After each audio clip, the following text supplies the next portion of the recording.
ਦੋਸਤੋ ਇਸ ਖਿੱਤੇ ਵਾਸਤੇ ਇੱਕ ਚੰਗੀ ਖਬਰ ਹੈ ਔਰ ਖਾਸ ਕਰ ਇਸ ਖਿੱਤੇ ਦੇ ਪੰਜਾਬੀਆਂ ਵਾਸਤੇ, ਚੜ੍ਹਦੇ ਔਰ ਲਹਿੰਦੇ ਦੇ ਪੰਜਾਬੀਆਂ ਵਾਸਤੇ।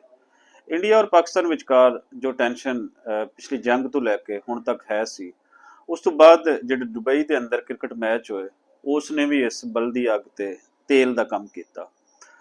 ਸੋ ਪਰੇਸ਼ਾਨ ਸਨ ਚੜ੍ਹਦੇ ਸਾਈਡ ਦੇ ਪੰਜਾਬੀ ਵੀ ਔਰ ਲਹਿੰਦੇ ਪੰਜਾਬ ਦੇ ਪੰਜਾਬੀ ਵੀ ਕਿ ਇਹ ਚੀਜ਼ਾਂ ਕਿਸੇ ਹੱਦ ਤੱਕ ਅਮਨ ਵੱਲ ਨਹੀਂ ਆ ਰਹੀਆਂ। ਲੇਕਿਨ ਇੱਕ ਪਹਿਲਾ ਪੋਜ਼ਿਟਿਵ ਸਾਈਨ, ਇੱਕ ਪਹਿਲੀ ਚੰਗੀ ਖਬਰ ਉਹ ਇਹ ਸਾਨੂੰ ਸੁਣਨ ਨੂੰ ਮਿਲੀ ਹੈ ਕਿ ਇੰਡੀਅਨ ਸਰਕਾਰ ਨੇ ਅਲਾਓ ਕਰ ਦਿੱਤਾ ਹੈ ਜਿਹੜਾ ਸਿੱਖ ਜੱਥਾ ਇੰਡੀਅਨ ਪੰਜਾਬ ਤੋਂ ਆਉਣਾ ਹੈ ਬਾਬਾ ਗੁਰੂ ਨਾਨਕ ਸਰਕਾਰ ਦੇ ਪ੍ਰਕਾਸ਼ ਪੁਰਬ ਤੇ।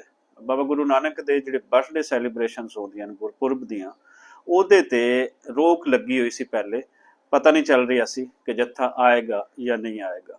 ਕਾਫੀ ਦਿਨਾਂ ਤੋਂ ਲੋਕਾਂ ਨੇ ਪਾਸਪੋਰਟ ਜਮ੍ਹਾਂ ਕਰਵਾਤੇ ਸੀ, ਲੇਕਿਨ ਦਿੱਲੀ ਤੋਂ ਕੋਈ ਇਹ ਖਬਰ ਨਹੀਂ ਮਿਲ ਰਹੀ ਸੀ ਕਿ ਇਹ ਜੱਥਾ ਜਾ ਰਿਹਾ ਹੈ ਜਾਂ ਨਹੀਂ ਜਾ ਰਿਹਾ।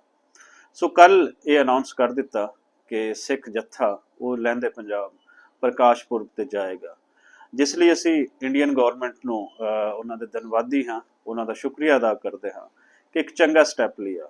ਸੋ ਇਸ ਵੇਲੇ ਜੰਗਾਂ ਮੁਲਕਾਂ ਦੇ ਵਿੱਚ ਹੁੰਦੀਆਂ, ਕੌਮਾਂ ਦੇ ਵਿੱਚ ਹੁੰਦੀਆਂ, ਲੋਕਾਂ ਦੇ ਵਿਚਕਾਰ ਹੁੰਦੀਆਂ, ਲੇਕਿਨ ਉਹਨਾਂ ਨੂੰ ਇਸ ਹੱਦ ਤੱਕ ਵਧਣਾ ਨਹੀਂ ਚਾਹੀਦਾ ਕਿ ਤੁਸੀਂ ਹਰ ਚੀਜ਼ ਬਰਬਾਦ ਕਰਕੇ ਰੱਖ ਦਿਓ।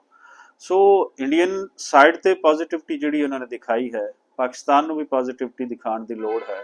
ਸਿਆਸਤਾਂ ਆਪਣੀ ਥਾਂ ਤੇ, ਬਾਕੀ ਗੱਲਾਂ ਆਪਣੀ ਥਾਂ ਤੇ, ਲੇਕਿਨ ਲੋਕਾਂ ਵਾਸਤੇ ਇਤਨੀ ਰੋਕ ਨਹੀਂ ਹੋਣੀ ਚਾਹੀਦੀ ਕਿ ਆਪਣੇ ਖਾਸ ਮੁਕੱਦਸ ਥਾਵਾਂ ਤੇ ਨਾ ਆ ਸਕਣ ਔਰ ਇਹ ਲੋਕ ਜਿਹੜੇ ਅਮਨ ਦੀ ਗੱਲ ਹੈ ਉਹ ਨਾ ਕਰ ਸਕਣ।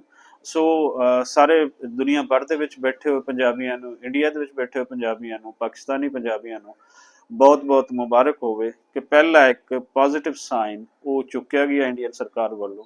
ਔਰ ਅਸੀਂ ਉਮੀਦ ਕਰਦੇ ਹਾਂ ਕਿ ਫਿਊਚਰ ਦੇ ਵਿੱਚ ਇਸ ਤਰ੍ਹਾਂ ਦੇ ਹੋਰ ਕਦਮ ਚੁੱਕੇ ਜਾਣਗੇ ਤਾਂ ਜੇ ਖਿੱਤਾ ਅਮਨ ਦਾ ਗਵਾਰਾ ਬਣੇ, ਇੱਥੇ ਪੀਸ ਦੀ ਗੱਲ ਹੋਵੇ, ਇੱਥੇ ਜੰਗਾਂ ਦੀ ਗੱਲ ਸੂਟ ਨਹੀਂ ਕਰਦੀ ਦੋਨੋਂ ਸਾਈਡ ਦੇ ਪੰਜਾਬੀਆਂ ਨੂੰ, ਕਿਉਂਕਿ ਸਾਰਾ ਕੁਝ ਵਿਗੜਦਾ ਪੰਜਾਬੀਆਂ ਦਾ ਹੈ। ਸ਼ਾਇਦ ਦੂਜਿਆਂ ਨੂੰ ਉਤਨੀ ਤਕਲੀਫ ਨਾ ਹੁੰਦੀ ਹੋਵੇ ਜਿਤਨੀ ਪੰਜਾਬੀਆਂ ਨੂੰ ਹੈ। ਸੋ ਸਭ ਪੰਜਾਬੀਆਂ ਨੂੰ ਢੇਰ ਵਧਾਈਆਂ ਔਰ ਰੱਬ ਕਰੇਗਾ ਇਹਨਾਂ ਲੋਕਾਂ ਦਾ ਆਣਾ ਅਮਨ ਦੀ ਰਾਹ ਖੋਲੇਗਾ।